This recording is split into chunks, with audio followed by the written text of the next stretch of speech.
Ikalawang mga Kronika, Kabanatang 34 hanggang 35. Sa mga kabanatang ito, mababasa natin ang mga sumusunod. Si Haring Hoseyas ng Huda, natagpuan ang aklat ng kautusan. Ang pagdiriwang ng Paskwa sa panahon ni Haring Hoseyas. Ang buod ng kasaysayan ni Haring Hoseyas. Ikalawang mga Kronika, Kabanatang 34. Si Haring Hoseyas ng Huda. Si Hoseyas ay 8 taong gulang nang maging hari ng Huda. 31 taon siyang naghari sa Jerusalem. Tulad ng ninuno niyang si David, naging kalugod-lugod kay Yahweh ang mga ginawa niya. Namuhay siya ng matuwid. Nang 8 taon ng kanyang pamamahala, kahit bata pa, ay naglingkod na siya ng tapat sa Diyos ni David na kanyang ninuno. Kaya noong 12 taon, sinimulan niyang alisin sa Huda at Jerusalem ang mga sambahan ng mga pagano, ang mga larawan ng Diyosang si Asyera, at ang lahat ng Diyos-Diyosang kahoy o tanso.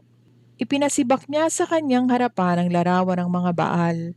Giniba niya ang mga altar ng insenso.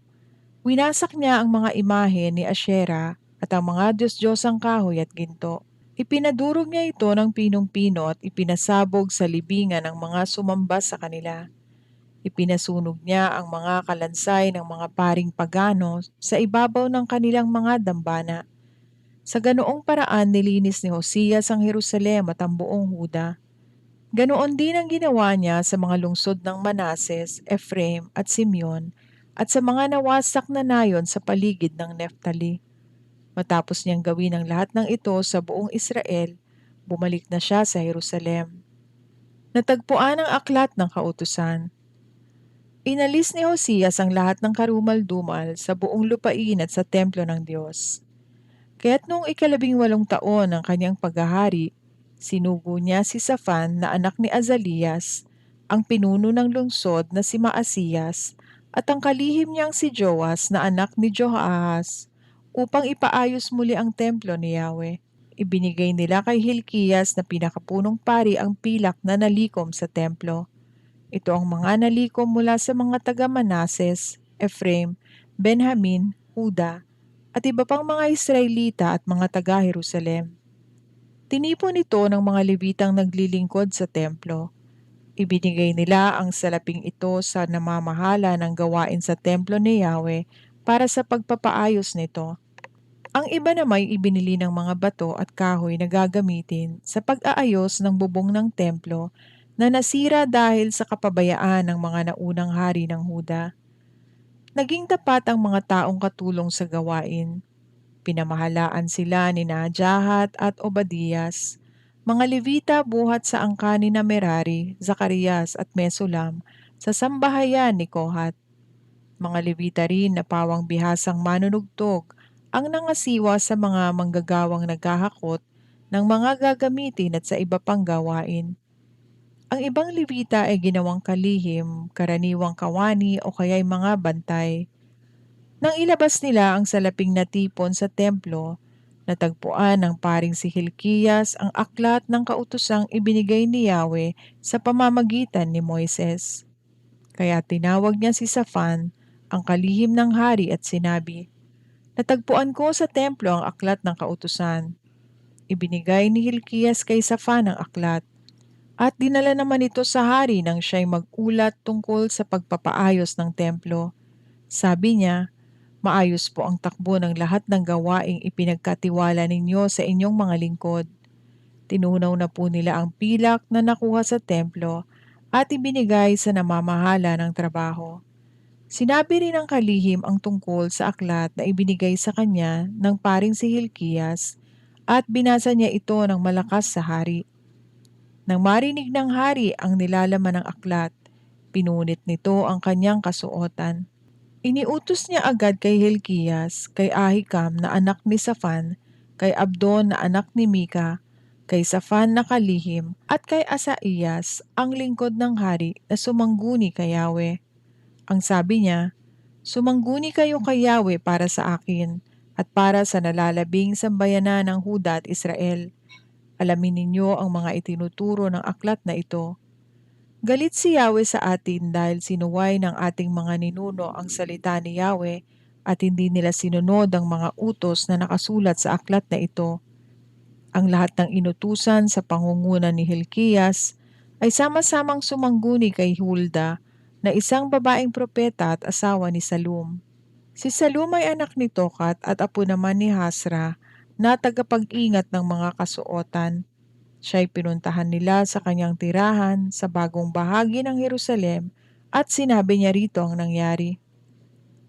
Sinabi ni Hulda, "Ito ang sinasabi ni Yahweh, ang Diyos ng Israel.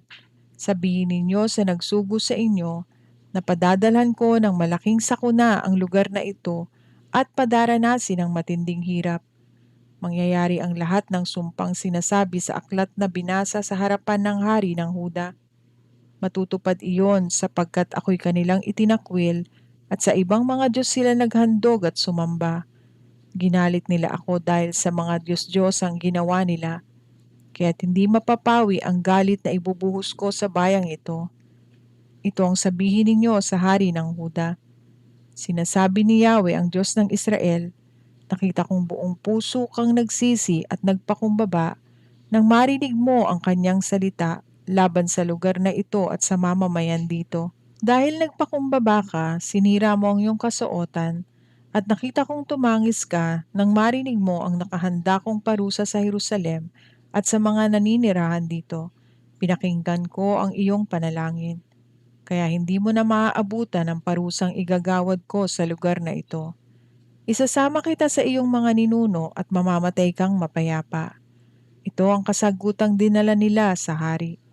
Ang pangako ni Hosias at ng mga mamamayan kay Yahweh. Dahil dito ay ipinatawag ng hari ang mga matatandang pinuno ng sambayanan sa Huda at Jerusalem. Kaya't sama-sama silang pumunta sa templo kasama ang mga pari, Levita, at lahat ng mamamayan sa Huda at Jerusalem. Tumayo ang hari sa harap ng madla at binasa ang buong aklat ng tipan na natagpuan sa templo. Nakatayo noon ang hari malapit sa isang haligi ng templo. Nanumpa siya kay Yahweh na susundin nila ng buong puso at kaluluwa ang kautusan at ang mga itinatakda ng kasunduang nakasulat sa aklat na iyon. Pagkatapos pinanumpa rin niya ang lahat ng mga taga-Jerusalem, pati ang taga-Benjamin na sumunod sa kasunduang ginawa ng Diyos ng kanilang mga ninuno. Inalis ni Hosias sa buong nasasakupan ng bayang Israel ang lahat ng mga Diyos-Diyosang kasuklam-suklam sa Diyos, at habang siya'y nabubuhay, inatasan niya ang bawat mamamayan na maglingkod kay Yahweh ang Diyos na sinamba ng kanilang mga ninuno. Ikalawang mga Kronika, Kabanatang 35, ang pagdiriwang ng Paskwa sa panahon ni Haring Hosias. Iniutos ni Hosias na ang Paskwa ni Yahweh ay ipagdiwang sa Jerusalem noong 14 na araw ng unang buwan. Kaya't pinatay nila ang mga korderong pampaskwa. Ibinalik niya ang mga pari sa kani-kanilang tungkulin at pinagbili ng pagbutihin ang paglilingkod sa loob ng templo ni Yahweh. Sinabi naman niya sa mga Levita na mga tagapagturo sa mga Israelita at matatapat kay Yahweh, dalhin ninyo ang kaba ng tipan sa templong ipinagawa ni Solomon na anak ni David. Hindi na ninyo ito papasanin ngayon. Panahon na upang paglingkuran ninyo ang Diyos ninyong si Yahweh at ang bayang Israel. Ayusin ninyo ang inyong mga pangkat na manunungkulan ayon sa kani-kanilang sambahayan, batay sa mga tagubili ni Haring David at ng anak niyang si Solomon. Pagbukod-bukurin ninyo sa bulwagan ng templo ang inyong mga kababayang hindi Levita, ayon din sa sambahayan. Bawat pangkat ay pasasamahan ninyo ng isang pangkat ng mga Levita. Patayin ninyo ang korderong pampaskwa, linisin ninyo ang inyong mga sarili ayon sa kautusan at ihanda ang mga handog upang magampanan ng inyong mga kababayan ang ayon sa mga bilin ni Yahweh sa pamamagitan ni Moises. Nagbigay si Hosias ng 30,000 kordero at mga batang kambing bilang handog na susunugin, bukod pa sa 3,000 torong panghandog para pagsalu-saluhan. Ang mga pinuno sa ilalim niya ay buong puso ring nagkaloob ng handog para sa bayan, sa mga pari at sa mga Levita. Ang mga punong katiwala naman sa templo na sina Hilkias, Zacarias at Jehiel ay nagbigay ng 2,600 tupa para sa mga pari at 300 toro bilang handog pampaskwa. Ang mga pinuno naman ng mga Levita na sina Conanias, Semaya, Nathaniel, Hosabias, Jehiel at Jozabad ay nagbigay ng 5,000 kordero at batang kambing para sa mga Levita at 500 toro bilang handog na pampaskwa. Matapos ihanda ang lahat, tumayo na sa kanya-kanyang pwesto ang mga pari. Ang mga Levita na may kasama ng kani-kanilang pangkat ayon sa utos ng hari. Pinatay nila ang mga korderong pampaskwa at ang dugo nito ay ibinuhos ng mga pari sa ibabaw ng altar, samantalang binabalatan naman ng mga Levita ang mga hayop. Pagkatapos kinuha nila ang taba nito at ipinamahagi sa mga tao ayon sa kani-kanilang sambahayan upang ihandog kay Yahweh ayon sa nakasulat sa aklat ni Moises. Ganoon din ang ginawa nila sa mga toro. Nilitsyon nila ang korderong pampaskwa ayon sa tuntunin. Ang iba namang karneng handog ay inilagay sa mga palayok, kaldero at kawa at ipinamigay sa mga tao. Pagkatapos nito, naghanda ang mga Levita ng pagkain para sa kanila at sa mga paring mula sa angkan ni Aaron. Sila rin ang naghanda ng pagkain ng mga pari, sapagkat hanggang sa gabi ang mga ito'y abalang-abala sa pag-aalay ng mga handog na susunugin at ng mga taba. Nanatili sa kanilang mga pwesto ang mga awit, ang mga anak ni Asaph ayon sa tungtuning itinakda ni Haring David, at ang mga lingkod niyang sina Asaph, Heman at Jedutun na propeta ng hari. Hindi na rin kailangang umalis ang mga bantay sa pinto, sapagkat lahat sila'y dinadalhan ng pagkain ng mga Levita. Ang lahat ay ginawa ayon sa tagubili ni Haring Hosias, ang pagpupuri kay Yahweh, ang pagdiriwang ng Paskwa at ang paghahandog. 7 araw na ipinagdiwang ng mga Israelita ang Paskwa at ang pista ng tinapay na walang pangpaalsa. Mula pa noong panahon ni Propeta Samuel, wala pang ganitong pagdiriwang ng Paskwa na naganap sa Israel. Wala ring ibang hari sa Israel na nakagawa ng ginawang ito ni Haring Hosias. Siya lamang ang nakapagtipon ng lahat ng pari, Levita, at ng mga taga-Huda at taga-Israel, kasama ang mga taga-Jerusalem, upang ipagdiwang ang Paskwa. Naganap ito noong 18 taon ng kanyang paghahari. Ang buod ng kasaysayan ni Haring Hosias. Nang maisaayos na ni Hosias ang lahat ng nauukol sa templo, sinalakay ni Haring Neko ng Ehipto ang Karkemis sa may ilog Euphrates. Hindi ito nagustuhan ni Hosias kaya't hinarap niya ito. Dahil dito, nagpadala ng sugo si Neko at sinabi, "Wala tayong dapat pag-awayan, mahal na hari ng Huda. Hindi ikaw ang pinuntahan ko rito kundi ang aking mga kaaway. Sinabi sa akin ng Diyos na tapusin ko agad ito.